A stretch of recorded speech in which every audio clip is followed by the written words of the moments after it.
This is the story of how my dad was taken away.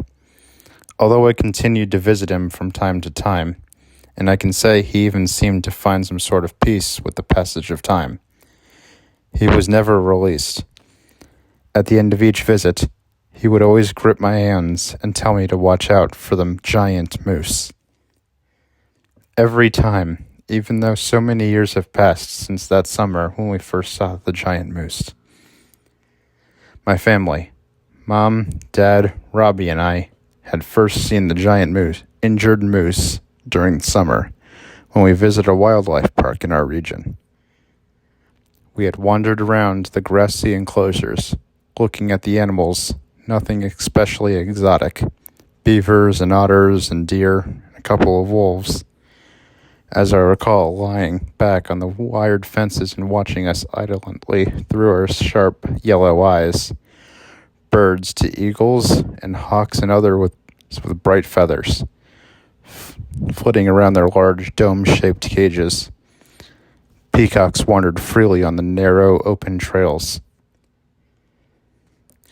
The wounded giant moose was not in an open enclosure.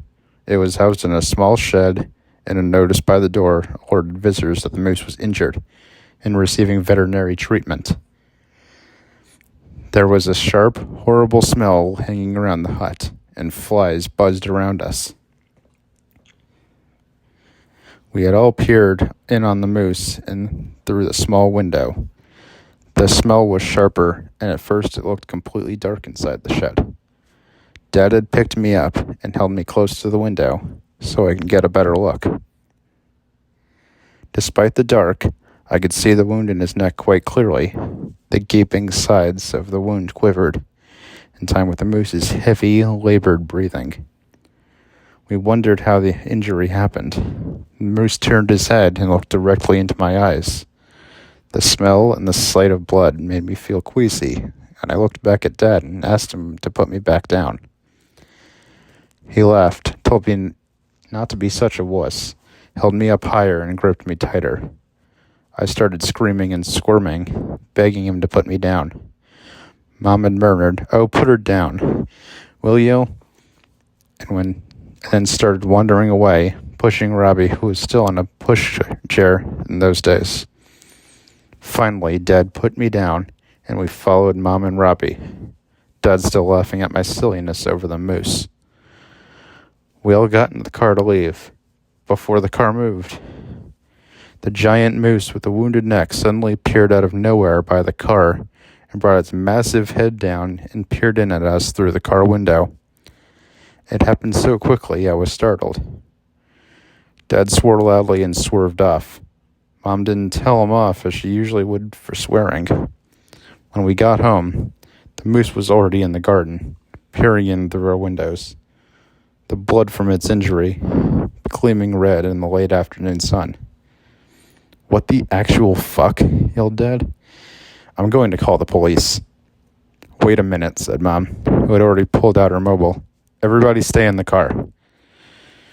Mom called the park and asked about the moose, careful of avoiding saying it was in our garden. I remember that clearly. The park person told her that the moose had died earlier that day, just about the time we would have been leaving the park. So Dad didn't call the police, and the moose just stood there in our garden, looking in on us through our windows. Nobody else could see him, just us. None of the neighbors, no one. We realized that from the beginning. None of us even bothered asking. He was always just there, just for us. He was silent, only moving his wounded, bloody neck to lower or raise his giant antlered head, sometimes looking through the ground floor windows, sometimes craning its neck high to look through the first floor windows. It didn't matter if we drew the curtains. He'd still be there, trying to peer through. He didn't hurt us, but was always there watching us. When we left the house to go out, he returned to watch us leave, and then stand there silently in our return, watching us enter. Only Robbie didn't really mind him, although I knew he could see him. It must have been a few weeks later. Summer was over, but the weather was still warm. We had not really gotten used to the moose, but it was clear Dad didn't like it when we talked to him about him, so we didn't. I glanced outside my bedroom window. The giant moose was there, always in the garden, bent down, looking into the living room window. Mom and Robbie must have been there. That must be why he was looking in on them. If the living room had been empty, I knew he would be at my window, his neck craned high and staring right in at me. I would see the gaping open wound on his neck close up, the details of blood and sinewy muscle flesh, and clear in the afternoon sun. Even from the distance of the bedroom window, I could still see the wound. I tried to concentrate on my homework. Suddenly, a gunshot rang out, followed by the sound of shattering glass and my mom's scream. Even though I knew I shouldn't, I ran to the window. I couldn't help it.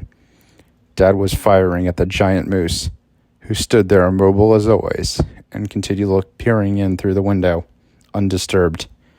Mom was screaming my name. I ran under the bed, and the gunshots continued. Eventually, after a very long time, the police came and took my dad away. Mom had only been slightly injured from the shattered glass. It was clear Dad hadn't been aiming at her or Robbie. Mom, Robbie, and I moved into a new high-rise apartment close by the center with no garden. We never saw the moose again.